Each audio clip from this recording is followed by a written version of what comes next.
So hello members, it's Sunday. Sunday, most members would know, is our seedling day, where we have show and tell on anybody who is producing seedlings and would like to show us how their progress has been going over the past few months and years. Now, a few months ago I put up a video. This big mama here is Neoregelia Great White, and a few months ago I put up a video when I was hybridizing this one, and I was crossing this one with Bad Boy Brian. So that's Bad Boy Brian. It's medium form, striated type plant. Beautiful plant. It's been in the shade, so it's lost its colour. Back to this guy. So I came along and I tagged all of the ones that I'd hybridized, and we'll go and have a look at those in a moment. But I've come along and, excuse me, little spider. I've come along and I've been checking this inflorescence since the flooding. So this plant's been protected in a higher area, and I've been monitoring the development of the seed. Now, everything that I didn't hand pollinate on this one, as I'm just going through and checking, hasn't developed any seeds. Anything that I did pollinate and marked with, these were the little tags that I use. So these are just plastic bread tags that have been split, and each time I did a hybridization I slitted that in its sepals, and then they close up and they stay in there, so when the seed develops you can clearly tell which ones you've been hybridizing. Anyway, so all of the ones that I haven't been hybridizing have not developed seed, and that's not unexpected. I have another couple of these plants and I've not had them either self-pollinate to create an F2, or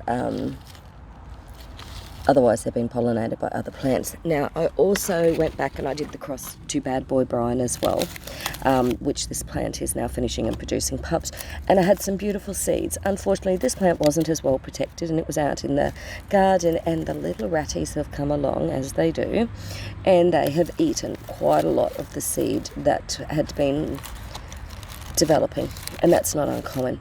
There are still a few pods, so the rest of the head has died off. Still a few green sepals where the seed is still swelling and growing, so I'm just going to leave those for a little bit longer, but away from the tree that has the possums and the rat highway here. So let's go and have a look at the seeds that I did get from Bad Boy Brian this morning, and I have them inside ready to go.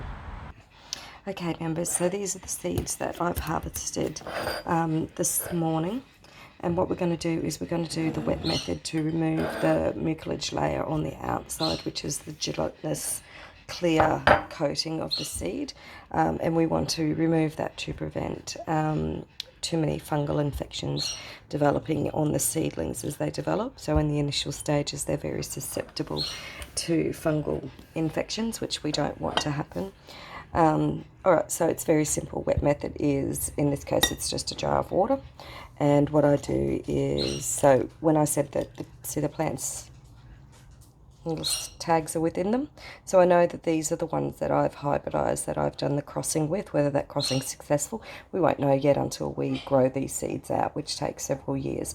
So yeah, simply squeezing from the base is where your seeds come out down the bottom, and the reason that I know that these are ripe is one of the first pods, this one here, that was my test pod this morning, and when you squeeze, that's the nice dark seed that you can see there. That simply goes into this jar of water, and it's going to stay in there for several days. The water's going to get changed every day, but over a period of time you will see the separation of the gelatinous coating. As you can see, they're quite sticky. That coating needs to come off. Also, when it comes time to planting the seeds, because you may get hundreds, in this case I don't, I've only got 5 or 6 pods so far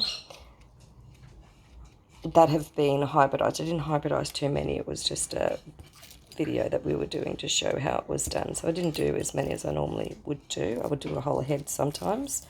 In this case I didn't do as many, so I don't have as many seeds. So I might have 100 seeds here in this pot. So just removing all of those seeds, and then we're going to be, over a period of the next few days, shaking these little babies out and getting that coating off them. Final step for me is the tag with the hybridization that I have done, and the date in this example. Goes in the jar, lid goes on. Reason being, I have on the go at any one time maybe 10 or 15 jars of different seeds. Especially when I'm doing bilbergias, there may be literally dozens of them. So this way there's no confusion, don't need to write on the jar, and then that tag goes in with the seeds when they're ready to grow. So this is the wet method. The other method is you can do them directly onto paper towel or chucks. I prefer chucks than paper towel. I find they get really stuck to the paper towel method. And they still have the gelatinous coating on them as well. So I find when I grow them that way, A, they're really hard to get off the paper towel or the chucks, or B, you can't separate them really well. Once these have dried and they've got that clear coating, which you can see all through there, once that clear coating's been removed and they're put onto a chucks and then allowed to dry, once they're dry, they're easy to then sprinkle evenly over the soil mix. Now I've got some other seed which I didn't separate this way, and I'll show you the difference. So once the seed's been dried, it's been in the water solution for a week or so, gets strained out, gets put onto a chucks cloth through a strainer, allowed to dry, and then from there the seeds are removed, and you'll end up with nice loose, these are Neoregelia seeds as well, these are Lorenalecta hybrids that I've made. So these seeds here, nice and easy, so you can see, nice and easy to disperse them easily in a pot. The other option is, like I said, directly onto a paper towel, which is what's happened here after they've been cleaned. And then from here they need to be removed. Now, none of these seeds are viable. They're all producing 100% albino seedlings, so all of these seeds have to be discarded, sadly, but that's okay. So this is what happens when you drain them. They go onto the paper towel, just like this. If you get a good paper towel and they've been cleaned, they're really easy to remove by just rubbing. Okay, once again, seeds easy to come off. Collect them all into a container. I put them into envelopes and then into the refrigerator, name dated, and then they can be stored until it's ready to use. Now this batch here is a bilbergia be seen. Bilbergias aren't as bad, you don't need to soak them for as long, only a couple of days normally, and this was a single pod on this Bilbergia be seen, which is a Grey Scotty hybrid. And so I've literally just put the seed directly onto some chucks or gauze, and you can see that it's all come together. It's still quite sticky, so to try to put that now individually onto some seed mix will be difficult. It'll still clump, which is not what I want. I want them to be nice and easily separated. So they're coming apart okay, but they're so sticky all over.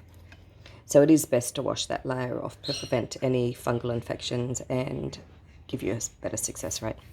All right, so that's how we prepare the seeds, and we've now had part 2 of the hybridization of the Neoregelias, which was the seed preparation part. So that ends our back to basics when it comes to seeds.